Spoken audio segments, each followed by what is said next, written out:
যতদিন আমায় ভালোবাসবে, মনে রাখবে ওগো যতদিন চন্দ্র সূর্য থাকবে।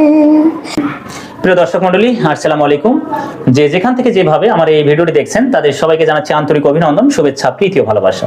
আশা করি আপনারা সবাই ভালো আছেন, সুস্থ আছেন, ভালো থাকেন, সুস্থ থাকেন এই কামনাই করি। প্রিয় দর্শক মণ্ডলী, আপনারা জানেন যদি একজন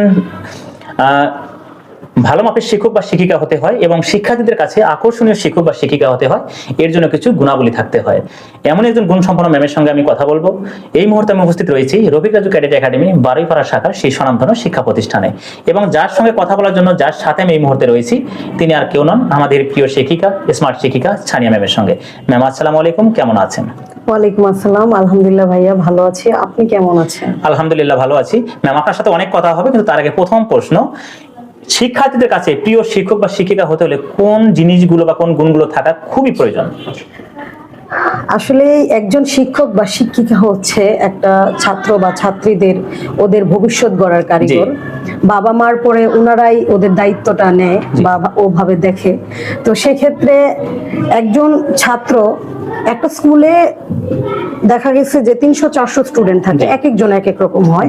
তো প্রত্যেকটা স্টুডেন্টের মন মাইন্ড একরকম হবে না, তো এক একজন এক এক রকম হবে। সেক্ষেত্রে ওদেরকে গড়ে তোলার জন্য বা ওদের সাথে ভালো একটা সম্পর্ক তৈরি করার জন্য একজন শিক্ষক বা শিক্ষিকার প্রয়োজন, ওদের সাথে বন্ধুসুলভ আচরণ করা। তবে এই আচরণটা এমন হওয়া উচিত নয় যেন ওরা একদম ঘাড়ে উঠে বসে থাকে বা অসম্মান করে, এরকম না। আমি আমারটাই বলি, আমি এই রফিক রাজুতে আছি, কর্মরত আছি। আমার যে স্টুডেন্ট গুলো আছে আমার প্রত্যেকেই কিন্তু আমাকে যথেষ্ট ভয় পায়, কারণ আমি অনেক রাগী টাইপের মানুষ। এটাকে ভয় প্লাস সম্মান দুটোই বলা যায়। দুইটাই বলা যায়। মানে আমি স্কুলে থাকি মানে একদম সাইলেন্ট। যদিও এখানে মানে আরো টিচার আছে, সবার কথাই শুনে, কিন্তু আমি আমারটা বলতেছি এবং আমি আদরও করি। আমি ওদেরকে ধরেন একটা স্টুডেন্টের একটা প্রবলেম, ফিনান্সিয়াল বলেন, যে কোনো প্রবলেম আমি মানে সলভ করার চেষ্টা করি, কারণ আমার ওদের প্রতি একটা মানে অন্যরকম ভালোবাসা। আর আমি একজন টিচার হিসেবে বা একজন টিচার হওয়াতে আমার যে আসলে এতটা আমি নিজেকে মানে গর্বিত, আমি আমার নিজে থেকে, মানে এটা বলার মতো না, ভাষায় প্রকাশ করার মতো না। আর আমি রফিক রাজুতে আছি কর্মরত। আপনি বোধহয় জানেন না ভাইয়া, আমি গত 2 সপ্তাহ আগে উত্তরায় শিফট হয়েছি আমার পড়াশোনার ব্যাপারে, ব্যক্তিগত সমস্যার কারণে। তারপর আমি স্কুলটা ছাড়তে পারি না। আমি সেই উত্তরা থেকে এই বারুইপাড়া চন্দ্রা প্রতিদিন আসি। কেন আসি? হ্যাঁ, ভালোবাসার টানে আমার আসতে হচ্ছে। যাই হোক, এই জন্যই বললাম যে একজন স্টুডেন্টের সাথে মিশতে গেলে বা ওকে ওইভাবে তৈরি করতে গেলে অবশ্যই তার সাথে বন্ধুসুলভ আচরণ করতে হবে। তাকে বুঝতে হবে সে কি চায়, সে কিভাবে আমার উপরে স্যাটিসফাই, এই ব্যাপারটা আমাদেরকে দেখতে হবে।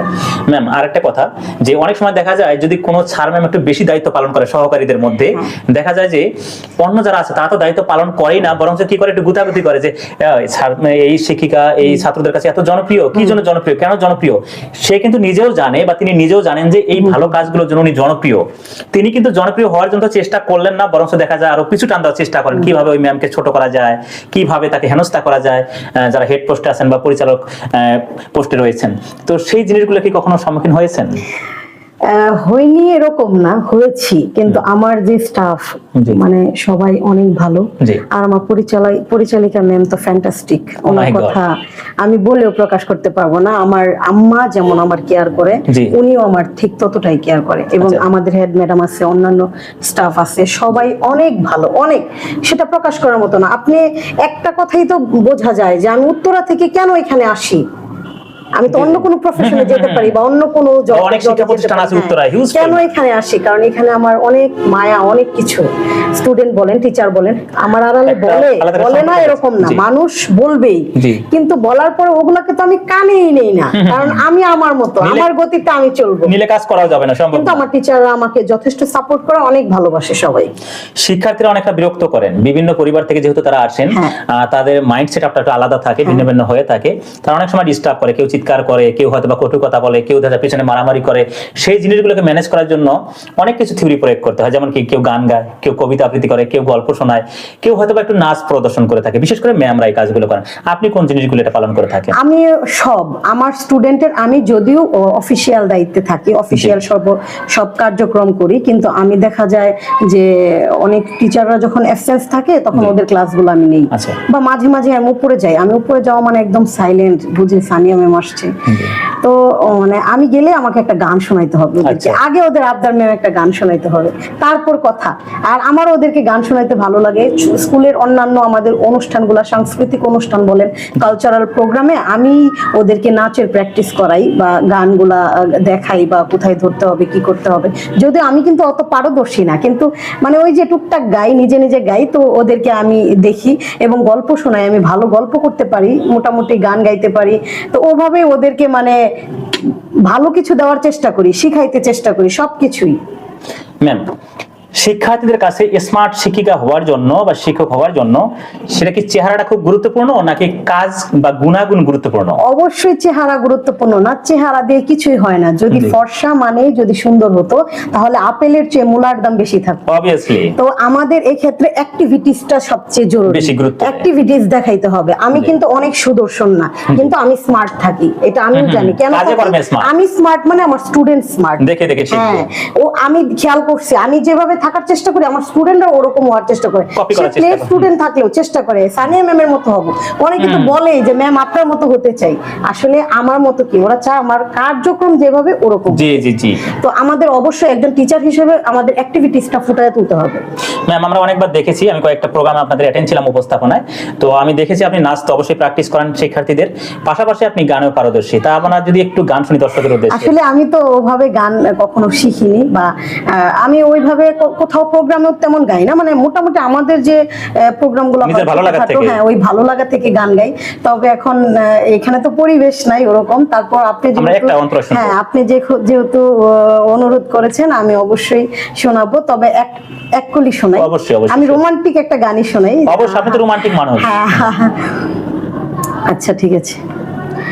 কতদিন আমায় ভালোবাসবে, মনে রাখবে ওগো, যতদিন চন্দ্র সূর্য থাকবে।